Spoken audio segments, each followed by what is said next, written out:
قرآن میں کہا ہے کہ جب بھی تمہارے پاس کوئی خبر آئے، کوئی بات آئے، فتبینوا، تو تم اس کی تحقیق کیا کرو۔ ہم لوگ کیا کرتے ہیں؟ کسی کی برسوں کی عبادت، برسوں کی ریاضت، برسوں کے تقوی کو نہیں دیکھتے۔ ایک عام سے بندے نے کیا کیا تھی، وہ فلاں مولانا صاحب یہ کر رہے تھے، ہم کہتے ہیں بس یار مولانا ہوتی ہے ایسے، کہ وہ امام مسجد نے فلاں غلطی کی ہے، تحقیق نہیں کرنی یار یہ بندہ سچ بھی بول رہا ہے کہ نہیں بول رہا، اس نے زندگی میں کبھی سچ بولا ہے کہ نہیں بولا، لیکن ہم فوراً عمل کر لیتے ہیں، ہاں یار امام صاحب نے یہ غلطی کی ہوگی، فلاں پیر صاحب سے یہ غلطی ہوئی ہوگی۔ اللہ کے بندے تحقیق تو کرو۔ آپ نے بادشاہ کو کہا یار مجھے ایک رات کی مہلت نہیں دیتا، بادشاہ نے مہلت دے دی، رات کا وقت ہوا، پورے دلی والے سو گئے، لیکن حضرت سیدنا قطب الدین بختیار کاکی رحمۃ اللہ تعالیٰ علیہ رو رہے ہیں، التجا کرتے ہیں۔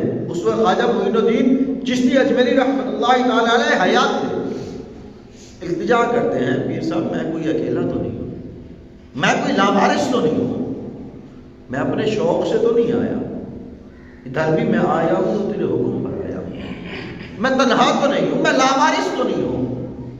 پیر صاحب کرم نہیں کر دیتے، اس لیے کسی شاعر نے کہا کہ مالی دا کم پانی دینا، پھل کچے ہون یا پکے، پیر مرید تے سر تے ہی رہتا، مرید جھوٹے ہون یا سچے، وہ آقا ہی کیا کہ جسے اپنے غلاموں کی خبر نہ ہو۔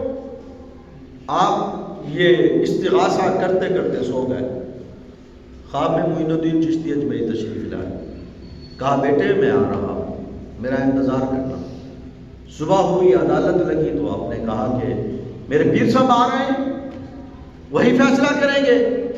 گواہ کہنے لگے، لوگ، وہ عورت کہنے لگی کہ دلی سے اجمیر 36 گھنٹوں کا سفر ہے، ٹرین بھی 36 گھنٹے لگاتی ہے، تو راتوں رات کون گیا تھا؟ یہ تصوف کی باتیں نہ بتائی جائیں، لگتے ہیں کہ بادشاہ پیر کا مرید ہے اس وجہ سے معاملے میں دیر کر رہا ہے، یہ راتوں رات بھگا دے گا اپنے پیر کو کہیں، یہ معاملے کو چھپا دے گا، لہذا بات نہ مانی جائے۔ تو بادشاہ نے کہا کہ جیسا میرا پیر کہتا ہے ویسا ہی ہوگا۔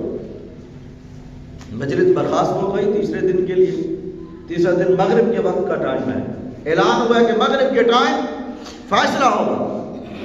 مغرب کا وقت ہوا، سارے آ گئے اجمیر سے سارے قافلے ہیں، لیکن معین الدین کا نہ ہے۔ نماز کا وقت ہوا، اذان ملی، نماز پڑھائی، نماز کے دوران ہی آپ تشریف لے آئے۔ جب نماز ہوئی، نماز کے بعد آپ ملے تو آپ اپنے پیر سے گلے لگ کر رونے لگے اور عرض کرنے لگے کہ عالی جان دیکھیں اس عمر میں یہ۔ خواجہ معین الدین چشتی اجمیری نے فرمایا بیٹے تیری عزت زیادی اہم ہے یا پھر بتاؤ معاشہ کی زیادت ہے؟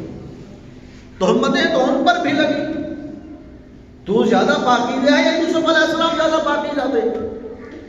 تہمتیں تو ان پر بھی لگی، لہذا صبر کر، اللہ کی ذات پر بھروسہ رکھ۔ نماز ہو گئی، فیصلے کے لیے قاضی بھی آ گئے، وہ گواہ بھی آ گئے۔ خواجہ معین الدین چشتی اجمیری عورت کی طرف متوجہ ہوئے، عورت تو جانتی ہے تو غلط ہے، اپنے اس برے کام سے باز آ جا۔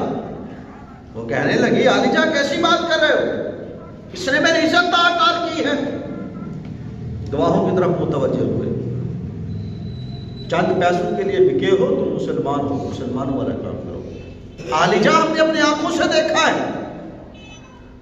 قاضی کی طرف متوجہ ہوئے، قاضی صاحب تم حقیقت حال سے باخبر ہو۔ قاضی صاحب کہنے لگے جو شریعت ظاہر پر حکم لگاتی ہے، چاہے گواہ آگے عورت کہہ رہی ہے، میں نے وہی فیصلہ کرنا ہے۔ پھر آپ چھوٹے بچے کی طرف